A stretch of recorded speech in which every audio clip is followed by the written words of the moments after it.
बिस्मिल्लाहिर्रहमानिर्रहीम। MS word का आज हम नेक्स्ट टैब देखेंगे जो कि है व्यू टैब। व्यू टैब में हमारे पास डिफरेंट ग्रुप्स हैं, जिसमें एक व्यू ग्रुप है, शो ग्रुप है, zoom, window and macros. Macros आप पैसेज इतना यूज़ नहीं करते हो, बल्कि तकरीबन नहीं यूज़ करते हो। ठीक है, ज़्यादातर आप जो ग्रुप्स यूज़ करते हो उसमें व्यू है, शो है और जूम अगर आप यूज़ करना चाहो तो। ठीक है, जूम के लिए क्या है, या तो आप यहाँ से जूम कर लो और या फिर at the right bottom of the screen आपके पास प्लस माइनस साइन शो हो रहे हैं। ठीक है, look at over here on the screen, look at the bottom of the screen eight right hand side. ये आपके पास प्लस का साइन है, ये आपके पास माइनस का साइन है। हियर 100% पर अभी आपका जूम लेवल है। ठीक है, देखिए इस पे मैं कर्सर लेकर गई तो यहाँ पर शो हो रहा है zoom level, click to open the zoom dialog box. ठीक है, आप डायरेक्टली यहाँ से भी कम ज़्यादा कर सकते हो। ठीक है, यहाँ से भी आप जूम इन जूम आउट कर सकते हो। ठीक, और या फिर आप यहाँ जूम के ऑप्शन में जाकर यहाँ से आप इसको कम या ज़्यादा कर लो। ठीक है, जूम पर से ये जो सर्च बार है, ठीक है, सर्च का जो आइकन है, सॉर्ट ऑफ, इस पे आप क्लिक करो तो यहाँ पर आपको शो हो रहा है। ठीक है, आप यहाँ से अपना परसेंटेज कम या ज़्यादा कर सकते हो।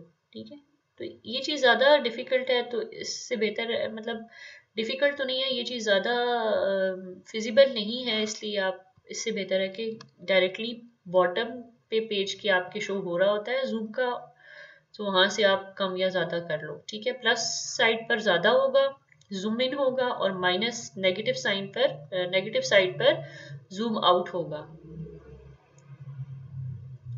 ठीक है, नॉर्मली आप का जो 100% जूम होता है, वो जूम लेवल होता है, वो फाइन होता है। ठीक है, जैसे अभी मैंने 100% पे रखा हुआ। ओके, तो ये था जूम। नेक्स्ट है, ये देखें वेब लेआउट। वेब लेआउट में अब ये देखें आपका जो पेज है उसमें सारा जो उसकी एक लुक है, एक जो लेआउट है पेज का, वो चेंज हो गया। लेकिन व्यू में हम वेब लेआउट डिस्कस कर रहे हैं, तो ये देखें नॉर्मली जब आप वेबसाइट्स ओपन करते हो तो कुछ इस तरह से आपके पास वेबसाइट्स पे कंटेंट शो हो रहा होता है। तो ये हमने अपना वही डॉक्यूमेंट जो है एमएस वर्ड में हमने ओपन किया हुआ है, उसको हमने वेब लेआउट में ओपन कर लिया है। ठीक है, अब ये वेब लेआउट में ओपन है। सिमिलरली अगर आप इसको प्रिंट लेआउट में ओपन करना चाहते हो तो आप प्रिंट लेआउट सेलेक्ट कर लो। अब ये प्रिंट लेआउट में आ गया। ठीक है, जब आप अपना डॉक्यूमेंट प्रिंट कर रहे होते हो, प्रिंटर के साथ अपना सिस्टम कनेक्ट करते हो और प्रिंट आउट लेते हो उसका, तो उसके लिए ज़रूरी होता है कि आपका जो डॉक्यूमेंट है वो प्रिंट लेआउट में हो। ठीक है, अगर आपका डॉक्यूमेंट किसी और लेआउट में है तो आप उसको पहले प्रिंट लेआउट में लाते हो। ठीक है, और वो कैसे लाते हो, कोई उसमें मुश्किल ऐसी रॉकेट साइंस नहीं है, बल्कि उसमें सिंपली आपने क्या करना है कि व्यू टैब में जाकर आप जब उसको एमएस वर्ड में डॉक्यूमेंट को ओपन करते हो, तो वो जिस व्यू में भी हो, आपका कंसर्न उस चीज से नहीं है, आपने उसका प्रिंट आउट लेना है। तो आपका कंसर्न किस चीज से है कि वो प्रिंट लेआउट में हो आपका डॉक्यूमेंट। उसके लिए आप क्या करोगे, व्यू टैब में जाकर प्रिंट लेआउट का ऑप्शन सेलेक्ट करोगे, तो ऑटोमेटिकली आपका जो डॉक्यूमेंट है, चाहे वो जिस लेआउट में भी है, वो प्रिंट लेआउट में आ जाएगा और आप उसको कंट्रोल पी की कमांड देकर प्रिंट कर लोगे। ठीक है, जितने भी पेजेस आपको प्रिंट करने हैं, वो फर्दर प्रिंटिंग का सारा सिनेरियो आ जाता है। ठीक है, सो प्रिंट लेआउट का फंक्शन वहां पर इंपॉर्टेंट होता है जब आप प्रिंट ले रहे होते हो। अक्सर आपने देखा भी होगा प्रिंटिंग शॉप्स पर कि वो जब प्रिंट करते हैं तो एकदम से आपका डॉक्यूमेंट इस फॉर्म में, प्रिंट लेआउट की फॉर्म में ओपन करते हैं। अगर वो किसी और लेआउट में ओपन हुआ हो तब भी उसको वो प्रिंट लेआउट में ओपन करते हैं।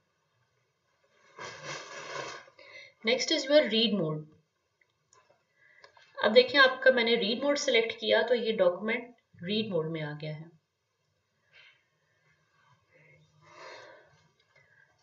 अब आप इसको राइट लेफ्ट करके जस्ट बुक की तरह रीड कर सकते हो, ठीक है। तो ये है वर्ड का डॉक्यूमेंट का रीड मोड। अब आप इससे दोबारा अपने एडिट मोड पर कैसे जाओगे, जहां पर आप अपनी एडिटिंग कर रहे थे या डिफरेंट अपना टेक्स्ट टाइप कर रहे थे, वो आप कैसे लिखोगे। एक चीज याद रखनी है, रीड मोड में कभी भी आपका टाइपिंग नहीं होती है, ठीक है। कोई न्यू टेक्स्ट आपने ऐड करना है, कोई न्यू फिगर ऐड करनी है, कुछ भी चेंजिंग्स करनी है, तो वो रीड मोड में नहीं होंगी। रीड मोड का मतलब है सिर्फ रीड मोड, ये आपको सिर्फ रीडिंग की फैसिलिटी प्रोवाइड करेगा, just like a book. Read mode बिल्कुल बुक की तरह होता है कि आपके सामने एक डॉक्यूमेंट ओपन है, आप उसको अप डाउन राइट लेफ्ट करके रीड करते जाओ बस, ठीक है। आप उसमें और कोई चेंजिंग्स नहीं कर सकते। चेंजिंग्स के लिए आपको उसको एडिट मोड में लाना पड़ेगा, ठीक है। अब वो आप कैसे लाओगे, टॉप पे देखिए आपके पास ये बार शो हो रही है, अगर ये बार शो होना ना हो रही हो तो आप उसको डिस्प्ले करवाते हो, ठीक है। और अभी ये शो हो रही है, व्यू में जाकर आप उसको एडिट डॉक्यूमेंट का आपने ओपन करना है, आप इसको ओपन कर लो, ठीक है। या आप लेआउट में जाकर, कौन सा लेआउट आपको चाहिए, सॉरी लेआउट में जाकर नहीं बल्कि डायरेक्ट एडिट डॉक्यूमेंट के आप व्यू में आ जाओ, ठीक है। एडिट डॉक्यूमेंट के व्यू में आओगे तो सॉरी एडिट डॉक्यूमेंट का व्यू सेलेक्ट करोगे तो आपके पास अगेन एडिटिंग मोड सेलेक्ट हो गया है। अब यहाँ पर आप अपने डॉक्यूमेंट में जो भी चेंजिंग्स करनी है वो आप कर सकते हो, ठीक है। अक्सर आप जब डॉक्यूमेंट ओपन करते हो तो नॉर्मली वो रीड मोड में शो हो जाता है आपके पास, ठीक है। प्रिंट करने के लिए भी इवन अक्सर इस मोड में ही आ जाता है, तो उसके लिए आप फिर व्यू में जाकर यहाँ से एडिट डॉक्यूमेंट में जाते हो और फिर यहाँ से आप प्रिंट लेआउट में या जो भी आपको सिलेक्ट करना है, आप जो भी चेंजिंग्स करनी है, जो भी काम करना है, आप वो कर लेते हो, ठीक है। So that's all about view. एक आपके पास वेब लेआउट है, एक प्रिंट लेआउट है, रीड मोड है, ठीक है। अगर आपको आउटलाइन रिक्वायर है, आप चाहते हो कि अपने डॉक्यूमेंट में आप आउटलाइन बना रहे हो, जैसे अक्सर आप ऐसे राइटिंग में आउटलाइन पहले लिखते हो, फिर उसके बाद ऐसे का ड्राफ्ट लिखते हो और फिर ऐसे आपका कंप्लीट एक कॉम्प्रिहेंसिव फॉर्म में आ जाता है, ठीक है। तो उसके लिए आपको आउटलाइनिंग करनी पड़ती है अपने डॉक्यूमेंट की, अपने ऐसे की, ठीक है। तो उसके लिए आप यहाँ से आउटलाइनिंग का ऑप्शन सेलेक्ट करोगे, ठीक है।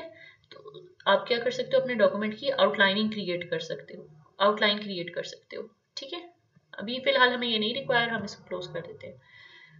Okay, next is view. हम देख रहे थे व्यू टैब में, हम नेक्स्ट देख लेते हैं ड्राफ्ट। अगर आपको अपना डॉक्यूमेंट ड्राफ्ट की फॉर्म में चाहिए हो, आप चाहते हो आप इसका ड्राफ्ट, आपका जो डॉक्यूमेंट है वो ड्राफ्ट की फॉर्म में आ जाए, तो उसके लिए आप ड्राफ्ट सेलेक्ट करोगे, ठीक है। ड्राफ्ट का जो लेआउट होता है वो इस टाइप का होता है, ठीक है। तो पूरे डॉक्यूमेंट को आप MS वर्ड ने क्या किया, आपके पूरे डॉक्यूमेंट को ड्राफ्ट की फॉर्म में डिस्प्ले कर दिया, ठीक है। तो ये ड्राफ्ट व्यू आपके पास स्क्रीन पर डिस्प्ले हो रहा है उसी डॉक्यूमेंट का। अब अगेन आपको ये चीज नहीं रिक्वायर, आप इसको अनसेलेक्ट कर लो। ओके सॉरी, ये नहीं हो रहा यूं, हम इसको Ctrl+Z कर लें, ठीक है। सॉरी वो भी नहीं हो रहा, इसका आप व्यू चेंज करेंगे, ठीक है। ड्राफ्ट से आप इसको प्रिंट लेआउट में अगेन ले आए, ठीक है। तो अब ये अगेन उसी फॉर्म में आ गया आपका डॉक्यूमेंट, राइट। ओके, नेक्स्ट है आपके पास शो। अक्सर आप जब ओपन करते हो तो आपके पास कुछ इस तरह से शो हो रहा होता है MS वर्ड, या इस तरह से तो खैर कभी शो नहीं होता, अक्सर रूलर आपके पास शो हो रहा होता है, तो इसको आप हाइड भी कर सकते हो, ठीक है। अब यहां से आप जो भी शो करवाना चाहते हो आप वो शो करवा लो। रूलर शो करवाना चाहते हो तो वेल एंड गुड, ठीक है। रूलर का बेसिकली क्या फंक्शन होता है कि समटाइम्स ये इससे आप प्रॉब्लम भी क्रिएट हो रहा होता है आपके लिए, आप इरिटेट हो रहे होते हो इससे, क्योंकि बार बार आपकी जो टेक्स्ट है उसकी मार्जिन चेंज हो रहा होता है, ठीक है। रूलर का बेसिकली क्या फंक्शन होता है, आप उसका मार्जिन एडजस्ट कर सकते हो यहाँ से, ठीक है। देखें इस तरह से, लाइक दिस, यहाँ से आपने यहाँ लाए, ठीक है, तो आपका ये सारा टेक्स्ट इंडेंट हो गया है, ठीक है, इंडेंटेशन क्रिएट हो गई है डायरेक्टली रूलर यूज करने से। अब इस साइड से भी इंडेंटेशन करनी है, ओके, इस साइड से भी कर दी हमने रूलर यूज करते हुए, दोनों साइड से इंडेंटेशन हो गई, ठीक है। तो इस तरह से डिफरेंट रूलर के आपके पास फंक्शंस आ जाते हैं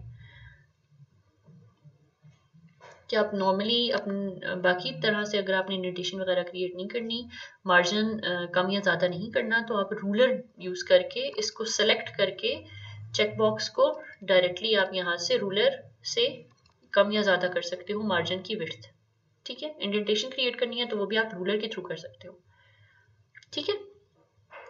नेक्स्ट इज ग्रिड लाइंस। इसको अगर आप सेलेक्ट करोगे तो ये देखिए ग्रिड की फॉर्म में आ गया, जैसे आपका ग्राफ होता है, जो आपके चार्ट्स होते हैं डिफरेंट, ठीक है, मैथमेटिक्स में जो आप यूज करते हो, तो वो इस तरह से होते हैं, ठीक है। तो इसने आपको वो शो कर दिया है पेज का, ग्रिड लाइंस की फॉर्म में पेज शो करती है, ठीक है। ये नॉर्मली आपको कहाँ रिक्वायर होता है, जब आप ग्राफ की प्लॉटिंग वगैरह कर रहे होते हो अपने किसी भी डायग्राम में, फिगर में, जब आप कोई एनालिसिस वगैरह करते हो तो वहाँ पर आपको ये चीज़ रिक्वायर होती है, आप ग्रिड लाइंस सेलेक्ट करके, ताकि आपको उसमें पॉइंट्स का आइडिया हो सके, ठीक है।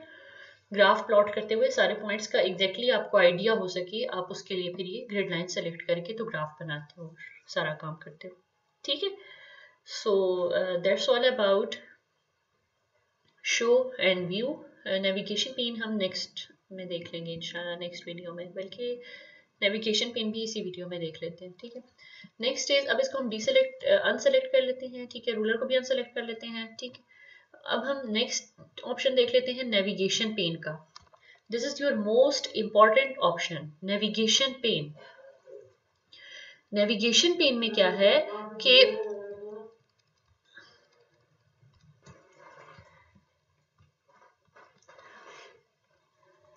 Next is navigation pane. Navigation pane बहुत इंपॉर्टेंट आपके पास ऑप्शन है। नेविगेशन पेन का क्या पर्पस होता है, इसके थ्रू आपको अपनी सारी हेडिंग्स का, स्पेसिंग का, हर चीज का आइडिया हो जाता है डॉक्यूमेंट की, ठीक है। अब इसको सिलेक्ट करके देखें, यहाँ आप इसमें चेक बॉक्स को सिलेक्ट करेंगे तो ये सिलेक्ट हो जाएगा, ओपन हो जाएगा, ठीक है। नेविगेशन पेन से आप क्या करते हो, अपने डॉक्यूमेंट की ओवरऑल स्पेसिंग, ओवरऑल हेडिंग्स, सब हेडिंग्स, सबको चेक करते हो कि आपका जो सारा स्ट्रक्चर है वो ठीक है डॉक्यूमेंट का या नहीं।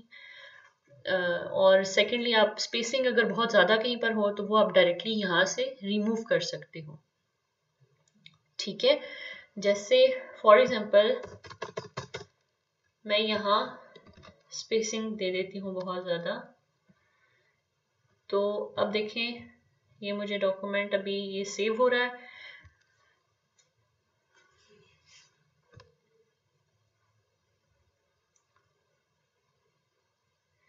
नेक्स्ट में जब यहाँ पर सेलेक्ट करूंगी तो अभी इसने शो नहीं किया, okay, any how look at it.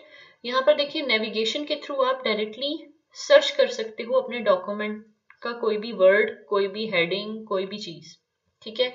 आपको जैसे चाहिए जैसे फॉर एग्जांपल आप चाह रहे हो डिवाइस, कोई भी जो डिवाइस वर्ड है वो आपको ये शो कर दे, ठीक है। आपने यहाँ नेविगेशन पेन सेलेक्ट करके, ओपन करके, सर्च बार में, नेविगेशन पेन की सर्च बार में लिखा डिवाइस, तो इसने आपको डॉक्यूमेंट में जहां जहां डिवाइस वर्ड था हाईलाइट करके दे दिया, ठीक है। अब ये देखें जहां जहां डिवाइस वर्ड आ रहा है इसने आपको वो हाईलाइट करके दे दिया, डॉक्यूमेंट में आपके पास हाईलाइटेड आपको नजर आ रहा है, ठीक है, लाइक दिस।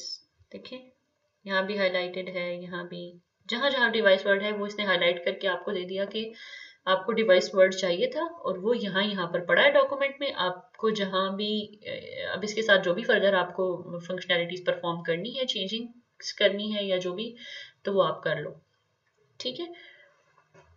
जैसे आप गूगल में सर्च करते हो, सर्च इंजन में कुछ भी, कोई भी वर्ड टाइप करते हो तो ऑटोमेटिकली आपके पास एक लिस्ट ओपन हो जाती है, menu, drop down menu appear हो जाता है जहां से आप डायरेक्टली सेलेक्ट कर लेते हो, या फिर आपके पास डिफरेंट साइट्स आ जाती हैं कि जो भी आपको रिक्वायर होता है वो आप वहां से ओपन कर लेते हो, आपको वहां मिल जाता है। ठीक है, तो यहाँ भी सेम वही चीज है कि जो चीज आप ढूंढ रहे हो पूरे डॉक्यूमेंट में से, बजाय इसके कि पूरा डॉक्यूमेंट आप पढ़ो और आप देखो हर जगह डिवाइस वर्ड को खुद हाईलाइट करने बैठ जाओ, MS वर्ड आपको ये फैसिलिटी प्रोवाइड करता है कि नेविगेशन पेन को सेलेक्ट करके ओपन करके डायरेक्टली वहां से आप उस वर्ड को, उस कंटेंट को नेविगेट कर लो। ठीक है, फॉर एग्जाम्पल ये चीज कहाँ पर हेल्प आउट होती है, हेल्प आउट करती है आपको ऑफिस में, जब आपको डिफरेंट रिकॉर्ड्स चेक करने होते हैं डॉक्यूमेंट में। ठीक है, किसी भी डॉक्यूमेंट के अंदर फॉर एग्जांपल अगर आपकी जो क्लास अटेंडेंस है उसकी लिस्ट का डॉक्यूमेंट है, सपोज ये आपकी क्लास अटेंडेंस लिस्ट डॉक्यूमेंट है, वहां पर अब मुझे चाहिए अली के नाम की एंट्री और उससे रिलेटेड सारी इंफॉर्मेशन। अब फर्स्ट स्टूडेंट से लेकर 40 स्टूडेंट्स अगर हैं क्लास में, तो 40 तक मैं सारे स्टूडेंट्स के नाम नहीं पढ़ती रहूंगी डॉक्यूमेंट ओपन करके, बल्कि मैं क्या करूंगी, डायरेक्टली नेविगेशन पेन ओपन करके और वहां पर मैं सर्च बार में लिखूंगी अली, और मुझे डायरेक्टली ये अली का रिकॉर्ड हाईलाइट करके दे दिया जाएगा कि जहां पर अली का रिकॉर्ड सेव है डॉक्यूमेंट में, वो हाईलाइट कर देगा डॉक्यूमेंट, ताकि मैं डायरेक्टली वहां से उसका रिकॉर्ड रीड कर लूं और मुझे वही इंफॉर्मेशन चाहिए थी और उसने मुझे रीड करके दे दी। ठीक है, तो इस तरह से ये चीज आपको बहुत ज्यादा हेल्प आउट करती है। सेकेंडली देखिए, नेविगेशन पेन में आपको पता चल रहा है आपने अपनी हेडिंग, सब हेडिंग ठीक तरह से क्रिएट की हुई है या नहीं क्रिएट की हुई, 1.1 1.1.1। ठीक है, अब उसके लिए मैंने आपको हेडिंग का जो हेडिंग्स की जो वीडियो है उसमें बहुत डिटेल से एक्सप्लेन किया था कि हेडिंग्स आप किस तरह से बनाते हो। ठीक है, जो मेन हेडिंग होती है वो हेडिंग 1 होती है, जो सब हेडिंग होती है वो हेडिंग 2 होती है, और फिर फर्दर जो सब हेडिंग आपकी होती है वो आप हेडिंग 3 में रखते हो। ठीक है, और इसी तरह up to so on heading 4 and heading 5। 1.1 वाली कौन सी होगी, हेडिंग 1 होगी। ठीक है, 1.1.1 कौन सी है, हेडिंग 3 है, या हेडिंग 2 भी आप रख सकते हो, इट्स अप टू यू, जिस तरह से भी आप रखना चाहो। ठीक है, लेकिन मीन्स कि वो पता चले कि कौन सी मेन हेडिंग है और कौन सी सब हेडिंग है। यहाँ देखिए ऑटोमेटिकली इंडेंटेशन क्रिएट हुई हुई है, जो मेन हेडिंग है वो 1.1 है, जो सब हेडिंग है वो 1.1.1 है, और अगेन 1.1 की ही सब हेडिंग 1.1.2 है, और वो भी उसी के बिल्कुल अलाइनमेंट हुई हुई है, प्रॉपर उसी के नीचे आ रही है। ठीक है, तो ये चीज ऑटोमेटिकली आई है कैसे, जब आपने हेडिंग्स का साइज ठीक रखा यहाँ सेटिंग्स में। ठीक है, हेडिंग बनाते हुए आपने जब हेडिंग का साइज ठीक रखा, हेडिंग 1 हेडिंग 2 हेडिंग 3, तो तब आपके डॉक्यूमेंट में प्रॉपर इसका एक प्रॉपर लुक है आपके डॉक्यूमेंट की हेडिंग्स की, देखें इस तरह से। ठीक है, तो ये चीज आपको थीसिस या रिसर्च पेपर में बहुत हेल्प आउट करेगी, इन चीजों का ख्याल रखना होता है। ठीक है, एक और चीज नेविगेशन पेन के थ्रू जो मैं आपको बताना चाह रही हूँ वो उसमें ये है कि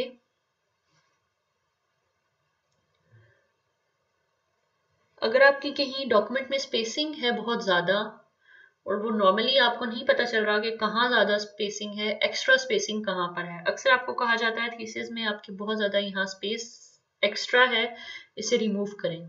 ठीक है, लेकिन वो तो हार्ड कॉपी देखकर पता चलता है, सॉफ्ट कॉपी देखकर कैसे पता चलेगा कि स्पेसिंग बहुत ज्यादा है। मतलब नॉर्मली एक दो लाइन की स्पेसिंग है आपकी लाइंस में, या फिर बहुत ज्यादा एक्स्ट्रा स्पेसिंग है, सॉफ्ट में कैसे अंदाजा होगा, तो वो यहाँ से वैसे तो देखने से भी अंदाजा हो जाता है, लेकिन नेविगेशन पेन में जाकर जब आप ये ओपन करते हो, तो अगर आपने प्रॉपर अपनी हेडिंग्स क्रिएट की हैं तो यहाँ पर आपको शो हो जाएगा। ठीक है, देखिए अब यहाँ पर देखिए स्पेस है, तो ये स्पेस बेसिकली डायग्राम की है, लेकिन अगर इसके बाद एक और स्पेस होती, ठीक है, फॉर एग्जाम्पल यहाँ एक्स्ट्रा स्पेस होती, तो उस केस में यहाँ पर मुझे शो हो जाता, एक एक्स्ट्रा स्लॉट स्पेस की शो हो जाती। ठीक है, और फिर आप क्या करते, उसी पर राइट क्लिक करके डिलीट करते, तो वो ऑटोमेटिकली स्पेस डिलीट हो जाती है। ठीक है, वो स्पेस ऑटोमेटिकली रिमूव हो जाती है। दोबारा बता देती हूँ क्या तरीका है कि आप उसमें जो आपके पास स्पेस है उसको राइट क्लिक करें नेविगेशन पेन में जाके, जहां भी एक्स्ट्रा स्पेस है उस पर राइट क्लिक करें, डिलीट का ऑप्शन सेलेक्ट करें, तो ऑटोमेटिकली वो स्पेस रिमूव हो जाएगी। जो एक्स्ट्रा स्पेसिंग आपके डॉक्यूमेंट में होती है उसको रिमूव करने का तरीका ये है। Clear? So that's all about the functionalities of your navigation pane. ठीक है, इन व्यू टैब। इसको क्लोज कर लेते हैं। ठीक है, so that's all about your view tab, right? I hope you get it, and if you have any queries you can ask me in discussion session on your portal, right? And all the best. If you like my video, share it with your friends and subscribe the channel for more videos. Thank you so much.